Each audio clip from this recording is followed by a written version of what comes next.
donc j'assume man loolu laa gën tu assumes tes choix quel que soit lu mu la mën a conduire ëllëg waaw mais c'est aujourd'hui que Ousmane il est virulent kay ma wax la xeex ak moom yombul xam nga lu tax il est combatif waaw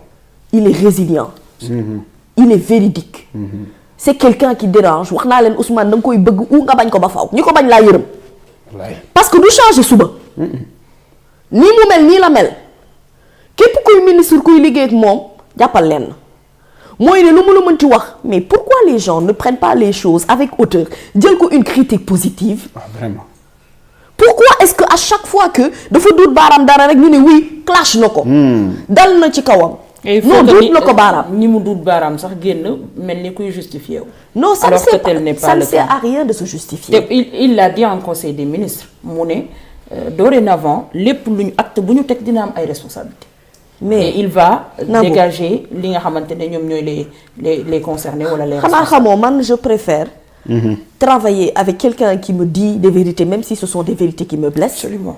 que di liggéey ak koo xamante ne saa waay sous-marin la bu ñu may teggi sax du ma ko yëg waa xam nga tey suba disons ñaanuma ko yàlla mais Cheikh Diba bu mission am jeexoon fii ñu ngi war a jóg au moins dina comprendre pourquoi et bu wéetee ci bureau entre 4 murs dina comprendre pourquoi bu ngeen duggee ci terrain politique da ngeen di faatu fa yàllaaw du seen morom da leen a romb en terme de du seen morom en fait c'est-à-dire nekkul fi ngeen nekk moo tax Ousmane Sonko pour ànd ak moom ci politique même politique de développement dafa metti parce que niveau bi mu toll la ni muy gisee la ni muy xalaatee la responsabilité bi waa sa vision en fait c'est autre chose nous sommes toujours dans un Sénégal où balaa maa dee ñu ne oui il faut qu'on travaille et qu'on arrête les polémiques alors que les polémiques yéen a koy indi nga koy alimenter yéen a alimenter les politiques les polémiques c'est vous Waly Diouf Bodian contre un Adjuma Sow et après si Waly Diouf Bodian sent le besoin de montrer moom son appartenance politique ça te dérange en quoi si aujourd'hui on s'attaque à un Cheikh Bara tu es Cheikh Bara doo bàyyi Cheikh Bara mu tontul boppam amul gémmiñ moom lu ko waay mënti wax ku ne xam na ne xaaral jeudi mu ngi ñëw on te dit un Guy Marius Sagna qui s'attaque à un El Malick Ndiaye El Malick mënul tontul boppam la preuve tontul boppam barki dem moo Ndiaye donc nit ñi nañu liggéey loolooy dëgg gis nga li ñuy def nii yëpp ay caaxaan la te caaxaan résultat yaa ngi ñëw wax nga ko 2029 soreetul balaa 2029 2026 sax moo ko jiitu nañu liggéey te bàyyi ci lii ñu nekk nii ku ne sa bët bi suufa ngi ci nga ne tay nga dee booy liggéey lu dëppoo wut ak yoon dañ naan la saa waay li ngay liggéey dëppoo wut ak yoon mais loolu c'est-à-dire lu metti amu ci en fait mooy lii moo lay wan ne on n'est pas habitué à avoir un dialogue franc un dialogue de vérité entre nous su fekkee c'est dans le gouvernement même qu'on veut installer à l'intérieur du gouvernement la profondeur de la politique mooy ne d'ores et déjà comprendre leen l'enjeu c'est quoi la politique dañ koy mener au dehors des portes de la primature et de la gouvernance des ministères et des directeurs des directions de non un Bassirou Kébé qui se réveille pour DG SNHLM ce n'est pas le Bassirou Kébé de Pastef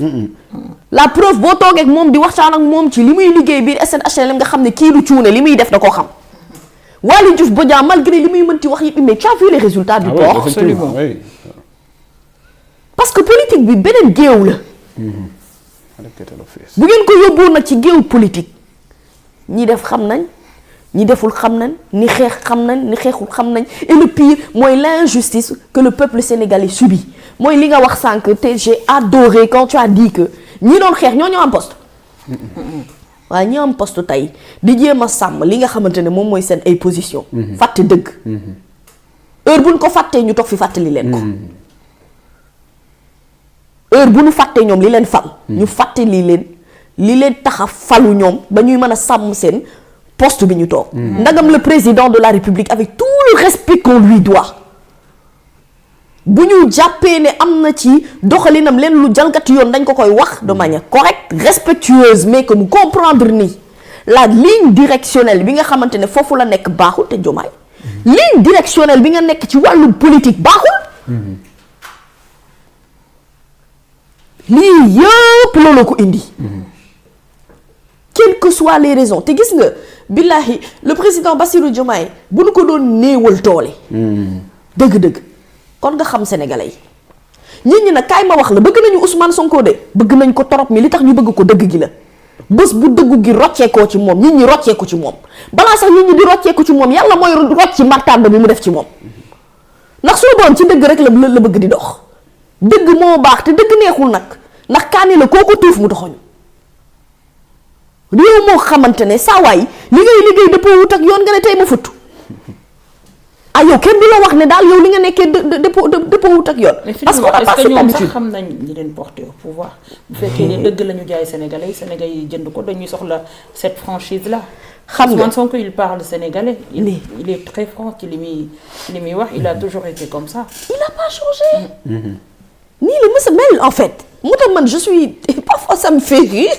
quand je vois ñenn ñi di xataraayu matam oui Ousmane Sonko c'est un populiste. Ah bon? C'est maintenant que tu le sais que c'est un populiste. Mais il est tellement populiste que comme mu seqal politique saa waay ni mu lay def sax dafa ñaaw te dafa metti parce que à la limite c'est de l'humiliation. Ce n'est pas du populisme, c'est du réalisme. Absolument. Attends, ñun on a voté et on s'est battu pour un changement systématique du Sénégal. Je crois que ñi mentalité boobu la ñu comprendre wul fi Sénégalais yi toll mais yow Nabou boo tukkee dem beneen réew wallahi li ngay gis feneen ngay yéene sa bopp mais ñun mënuñu avancer parce que nous avons des querelles de borne fontaine. Absolument. On a voté pour un changement mais on n'est pas prêt pour non pas du tout nous sommes même pas à ce niveau de mentalité moo tax nekk ak moom ci wàllum politique dafa metti ndax moom fi mu toll la il faut yow nga toll niveau bi mu toll pour nga comprendre ne affaire bi du problème personnel. C'est pas un problème personnel. S'il vous plaît, que certains d'entre eux mettent leur ego de côté. Et ñu comprendre ni ñoom ci seen bopp ci mission bi ñu nekk nii mooy mission wu tabax Sénégal mu baax. yéen ñii bàyyil leen fii saa waay jalub mbalit boo xam ne suba boo xëyee ci loolu nga war a gas di lijjanti noo mën a tabaxee réew mi. Finalement vous n'êtes même plus axé sur ñi yàq réew mi de yéenay commencé yàqal seen bopp réew mi te Ousmane waxoon na leen ko bu yàgg Macky yàq na ba dem mais yéen bu leen moytuwul yéenay yàqal seen bopp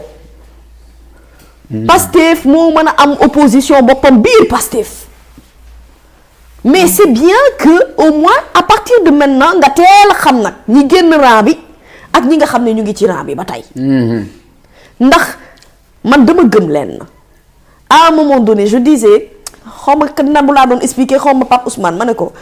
da ngay dem ba tu es fatigué da ngay sonn tu te dis tu t'es battu pour ça. mais nekkete kon ñun xeexaguñu sax combat bàyyi door a commencer parce que tant que ñi intégré guñu ci seen bopp ne liggéey réew moo koy c'est-à-dire réew liggéey moo koy doxal ci dëggu. mooy ne kon ñun yeggaguñu ci degré de maturité bi nga xamante ne moom la ñu soxla. te on n'a pas besoin